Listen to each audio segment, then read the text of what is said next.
अब बेशक मुंगेरी लाल के हंसी सपने विपक्ष के सपनों को कहा जाए, लेकिन यह सच है कि उत्तर प्रदेश में अखिलेश यादव ने भारतीय जनता पार्टी को बड़ा झटका दिया है। क्योंकि यूपी में जहां एक तरफ बीजेपी को दंगल में हार का सामना करना पड़ा है, तो वहीं दूसरी ओर अखिलेश यादव की पार्टी चैंपियन बनी है।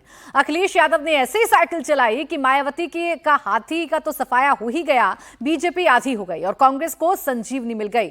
2019 में जहां अखिलेश यादव को 5 सीटें मिली थी, वहीं 80 में से 37 सीटें 2024 में जीतने में कामयाब अखिलेश यादव रहे, जिसके बाद समाजवादी पार्टी के कार्यकर्ताओं का जोश हाई है। अखिलेश ने लखनऊ में नवनिर्वाचित सांसदों की मीटिंग बुलाई है और उन्हें जीत की बधाई दी जाएगी। देखिए, जो पार्टी 2019 में बसपा के साथ गठबंधन करने के बावजूद महज 5 सीटें जीत पाई थी, 2024 में अखिलेश यादव की शानदार रणनीति या यूं कहें पीडीए के फॉर्मूले से 37 सीटें समाजवादी पार्टी ने जीती है और आज इन्हीं से चर्चा की जाएगी नवनिर्वाचित सांसदों से। अब जिस कास्ट फैक्टर की बात की जा रही है, जिस पीडीए की बात की जा रही है, वो पीडीए ने कैसे साइकिल को रफ्तार पकड़वाई आपको बताते हैं। देखिए, 37 को टिकट दिया, जिसमें से 20 जीते। ओबीसी कास्ट की हम बात कर रहे हैं, स्ट्राइक रेट रहा 54%, यानी 37 ओबीसी उम्मीदवार समाजवादी पार्टी ने उतारे, अखिलेश यादव ने उतारे, जिनमें से 20 कैंडिडेट जीते, स्ट्राइक रेट रहा 54%।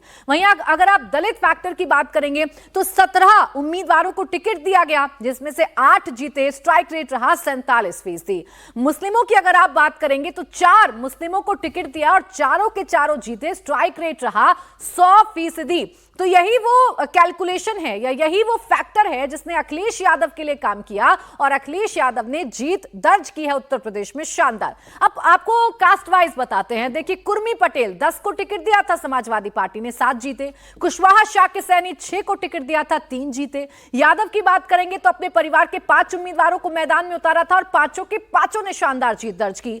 मुस्लिम की बात करेंगे तो 4 कैंडिडेट उतारे, चारों के चारों जीते। निशाद बिंद की बात करेंगे तो 3 उतारे, 2 जीते। जाट की बात करेंगे 3 उतारे, 2 जीते। ब्राह्मण चेहरे 4 दिए गए, जिसमें से सिर्फ 1 को जीत हासिल हुई। क्षत्रिय समाज की बात करेंगे तो 2 में से 2 जीते। भूमिहार 1 में से 1 जीता। राजभर भी 1 में से 1 जीता और लोधी 1 में से 1 जीता।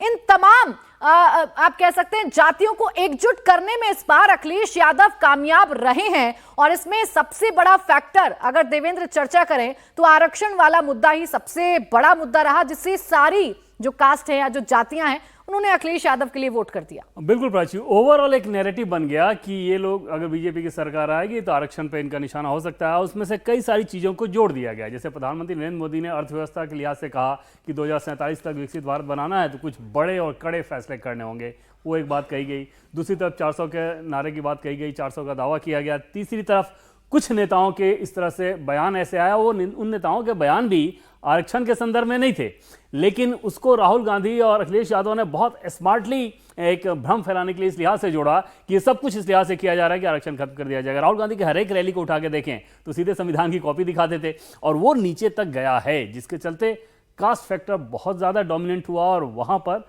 बीजेपी को उसको नुकसान उठाना पड़ा। और एक दिलचस्प चीज़ आप देखें कि बीजेपी का मंत्र ये रहता है कि बूथ जीतो चुनाव जीतो।